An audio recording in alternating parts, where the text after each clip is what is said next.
నన్ను ఆహ్వానించినటువంటి యొక్క కుటుంబీకులు, మరి మూర్తి గారు, మరి మీనాక్షమ్మ గారి కుటుంబాలకు, మరి వచ్చిన బంధువులకు, మరి సంఘానికి, ప్రతి వారికి కూడా నా యొక్క హృదయపూర్వక వందనాలు చెల్లించుకుంటూ ఉన్నాను.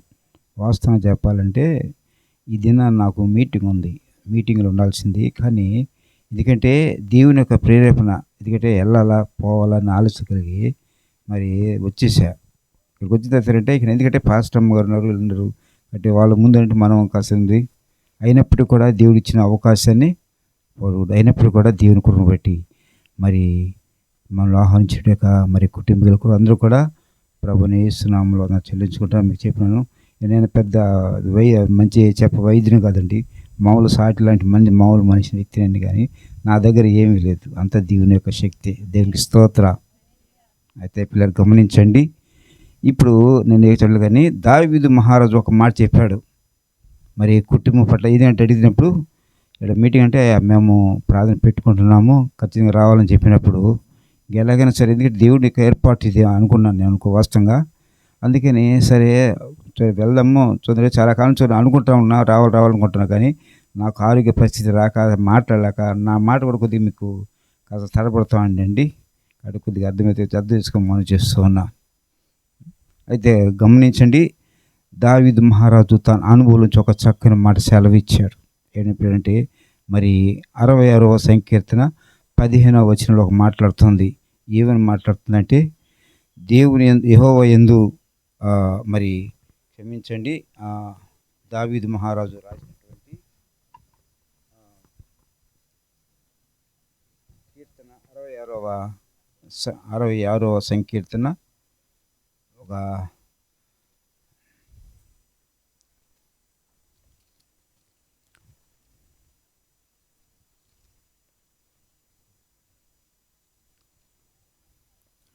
చూద్దామండి. అక్కడ ఒక మాట చెప్తుంది, ఏంటంటే మరి 16వ వచనం, క్షమించండి 16వ వచనం, దేవుని యందు భయభక్తులు గలవారులారా మీరందరూ వచ్చి ఆలకించుడి.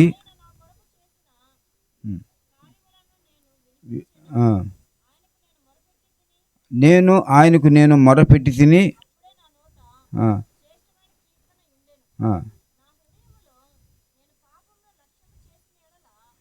ప్రభు నా మనవి వినకపోవును. చాలండి పిల్లరా, మరి చదవబడే లేఖన బలం నుంచి ఒక మాట నిమిషం ప్రార్థన చేసుకుందాం. పరిశుద్ధుడ కృపగలి మా తండ్రి, మీకు వందనాలు స్తోత్రం చెల్లిస్తున్నాం. ఈ చదవబడే లేఖన భాగం నుంచి నా ప్రభునైనా కొన్ని మాటలు మా ప్రభు, కొన్ని వాక్యం ప్రభు మాకు వినిపించలాగున్న పరిశుద్ధాత్మ దేవుడ మీ దాసిన తండ్రి, ఎందుకు పనికిరాని ప్రభు నన్ను తినైనా మీ పాస తీసుకొచ్చారయ్యా. ఇది అతని యొక్క సమలతనైనా మీ శిలో నన్ను మరుగుపరిచితే మీరే మాట్లాడండి.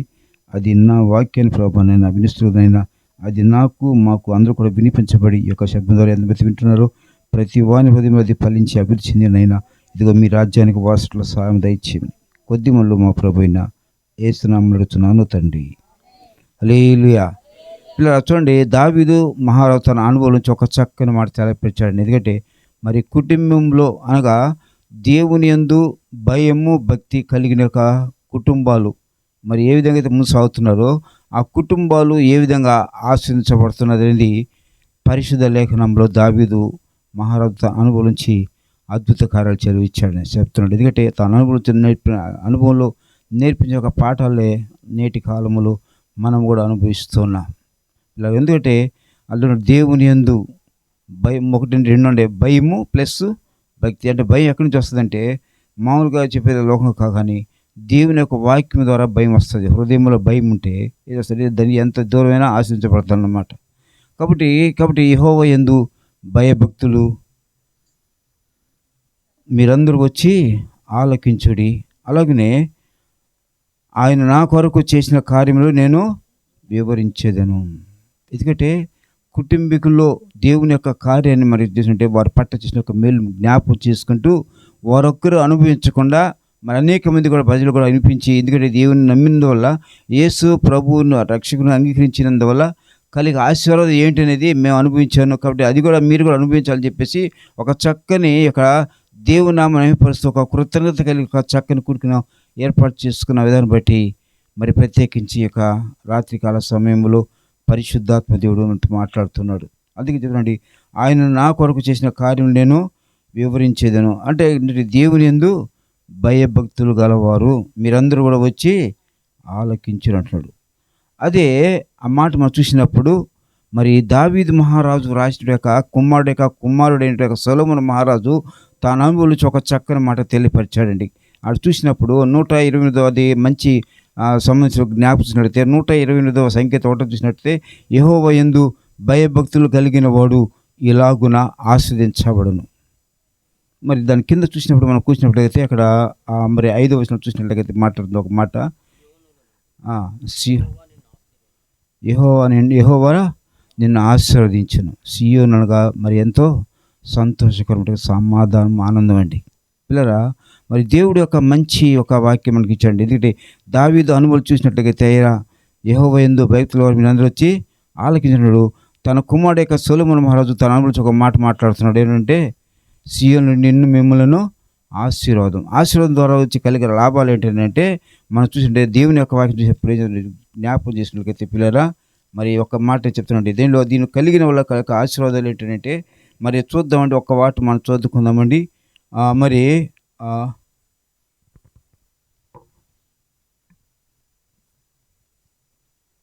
34వ కీర్తన 7వ వచనం 9వ వచనం జ్ఞాపకం చేసుకుందామండి.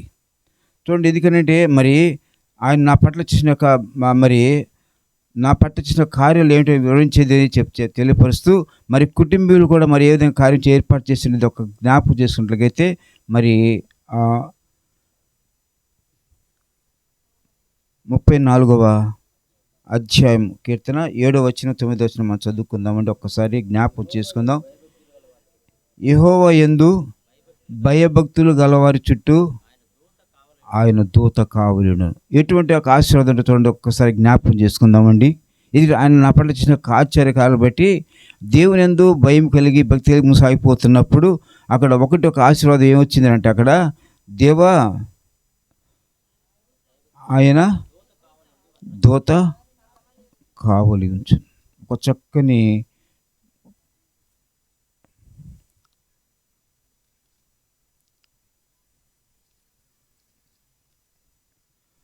చూడండి, ఇక్కడ ఒకటి చూడండి, మొదటిది కావలిండి వారిని రక్షిస్తుంది. రెండవది అంటే రెండవ ఆశీర్వాదం చూద్దామండి. రెండో ఆశీర్వాదం చూద్దామంటే చూడండి, మరి ఆ కింద వచ్చిన 9వ వచనం చూద్దామండి. జ్ఞాపకం చేసుకుందాం. యెహోవా భక్తులారా ఆయన యందు భయభక్తులు ఉంచుడి, ఏమియో చూడండి. ఎటువంటి ఆశీర్వాదం అంటే ఒకటి ఏమొస్తుందంటే ఒకటి దూత కాపులా వస్తుంది. రెండవది దేని కూడా కొదువు ఉండదు. అందుకని చూస్తుంటే అక్కడ 23వ వాక్యం చూస్తుంటే యెహోవా నా కాపరి, నాకు లేమి కలుగదు, పచ్చిక గల చోట్ల ఆయన నన్ను పరుండచేయును. ఎంత ఆశీర్వదకరం అండి. దేవుడు ఇలాగ ఆశీర్వదిస్తున్నాడు. అందుకని ఆ సొలొమోను మహారాజు చెప్పాడు 28వ వచనంలో యెహోవా యందు భయభక్తులు ఇలాగున ఆశీర్వదించబడను. ఎలాంటి ఆశీర్వాదం అంటే ఆయన యందు భయభక్తులు వారికి ఒకటి ఏమొస్తారంటే ఆయన మరి కావలిండి దూతలు కాపులా ఉండి రక్షిస్తూ ఉన్నది. రెండోది చేస్తుంది, ఆయన యందు భయభక్తులు కలిగి మరి ఉంచిన వాడికి ఏమి కూడా కొదువు లేకుండా ఉంటుంది. మిగిలిన వాళ్ళకైతే కొదువు ఉంటుంది, కానీ దేవుని యందు భయం కలిగి భక్తికి వాక్యం సరిగ్గా నడిపించిపోతున్నప్పుడు దీనిలో కూడా కొదువు అంటే ఏమి కూడా లేకుండా అన్ని సమృద్ధిగా ఉంటాయి. ఏ విధంగా సమృద్ధిగా వస్తాయన్నమాట. మరి రెండు ఆశలు పొందుకున్నామండి. ఇంకొక చివరికి ఒక ఆశను పొందుకుంటుంది. ఎందుకంటే మరి యొక్క దేవుని యొక్క వాక్యంది మరి జ్ఞాపకం చేసుకుందాం. ఇంకొక మాట చెప్పి మూవ్ చేస్తానండి, చూద్దామండి.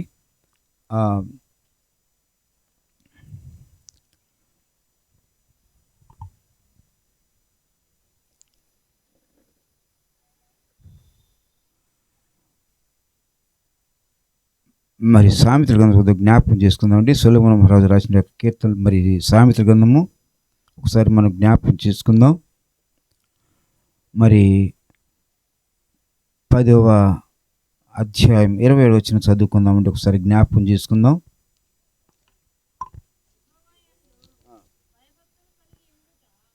యెహోవా యందు భయభక్తులు కలిగి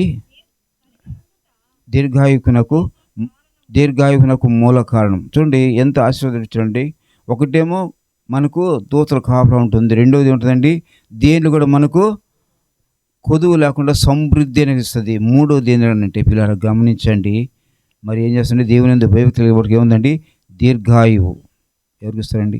ఇంకోటి చెప్తానండి, వాక్యం చెప్తుంటే మరి పౌలు గారు అంటే ఒక మాట ఉంటే, నీ తల్లిని నీ తండ్రిని సన్మానించుము, అప్పుడు నీవు భూమి మీద దీర్ఘాయుష్మంతుడు అవుతాడు. ఒకసారి మనం జ్ఞాపకం చేసుకుని దేవుని యొక్క ఆశీర్వాదం మనం ఎంత పొందుకోలేకపోతున్నాం అంటే, దేవుడు ఇచ్చిన యొక్క మంచి ఆశీర్వాదం బట్టి, దేవుడు మనకిచ్చిన యొక్క మరి పరిస్థితిని బట్టి జ్ఞాపకం చేసినట్లయితే, మరి కుటుంబీకులు దేవుడి యొక్క సన్నిధిలో మరి భయం భక్తి ముందుసాగిపోతున్నప్పుడు కలిగే ఆశీర్వాదం ఏమి ఇచ్చాడనేది చక్కటి ఆశీర్వాదం ముందుసాగుతూ ఉన్నారు. ఇటువంటి ఆశీర్వాదం మనం కూడా పొందుకోవడానికి ఈ యొక్క మంచి అవకాశాన్ని దేవుడు మనకు అనుగ్రహించాడు.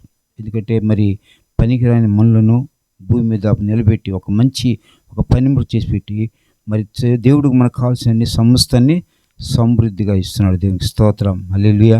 మరి ఒకటి చూసినట్టయితే దూత కావాలంది, రెండవది మనకు దేని కూడా లోమి లేదు, మూడవది గమనించినట్టుగైతే దీర్ఘాయుష్ ఇస్తున్నాడు.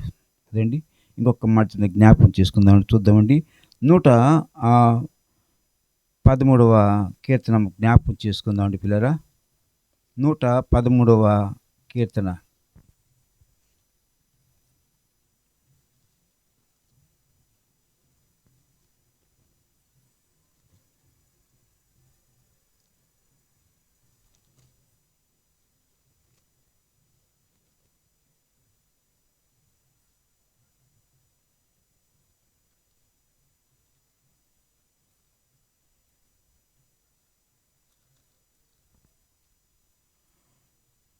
నూట 13వ చూద్దామండి, ఒకసారి జ్ఞాపకం చేసుకుందామండి. వేరే ఒక్కసారి మనం జ్ఞాపకం చేసుకున్నట్లయితే మరి చివరి మాట మనం చదువుకుని తర్వాత ఒకసారి మనం జ్ఞాపకం చేసుకుందామండి. ఏంటంటే జ్ఞాపించండి, 111వ కీర్తనలో దావీదు మహారాజు అనుభవిస్తున్నాడు. ఏం చేస్తున్నాడంటే, దేవుని యందు తన యందు భయభక్తులు కలిగే వారికి ఆయన ఆహారం ఇచ్చుచున్నాడు. ఏం ఇస్తాడండి? సమృద్ధి అయిన ఆహారం ఇస్తున్నాడు. దేవునికి స్తోత్రం. కాబట్టి దేవుని యందు భయం కలిగి భక్తి కలిగి సాగిపోతున్నప్పుడు పరిశుద్ధాత్మ దేవుడు మనకు కావాల్సిన సమస్త ఈవులు మనకు అనుగ్రహిస్తాడండి. ఎవరికి లేనట్టు భూమి మీద ఎవరికి లేని ఆశీర్వాదాలు దేవుడు మనకి ఇస్తున్నట్టు అభివృద్ధిగా. ఒకటి దూతలు మన ప్రయాణంలో కాపుదల దూత కాపులా వస్తున్నాడు. రెండోది అంటే దేని కూడా మనకు కుదురు లేకుండా సమస్త సమృద్ధికి ఇస్తున్నాడు. మూడోది ఏమి ఇస్తున్నాడంటే ఆయనకు మనకు దీర్ఘాయుష్ ఇస్తున్నాడు. మరి నాలుగోది మనం జ్ఞాపకం చేసుకున్న పిల్లరా, ఇక్కడ ఏమొస్తుందంటే ఆహారం ఇస్తూ ఉన్నాడు, సమృద్ధి అయిన ఆహారం ఇస్తున్నాడు. కాబట్టి ఇటు ఆశ్చర్యదాన్ని దేవుని యొక్క నామం ముందు సాగిపోతున్నప్పుడు దేవుని యొక్క ఆశీర్వాదం మనం పొందుకోవడానికి ఇచ్చిన ఈ కుటుంబాన్ని బట్టి మరి ఈ సమయాన్ని బట్టి మరి యొక్క దేవుని నామానికి మహిమ పరుచుకుంటూ మరి సమయం ఇచ్చిన మరి దైవజనులకి ఇక సమయం నేను అప్పగిస్తూ ఉన్నాను. దేవునికి స్తోత్రం కలుగుగాక. హల్లెలూయా. ప్రార్థన చేసుకుందాం.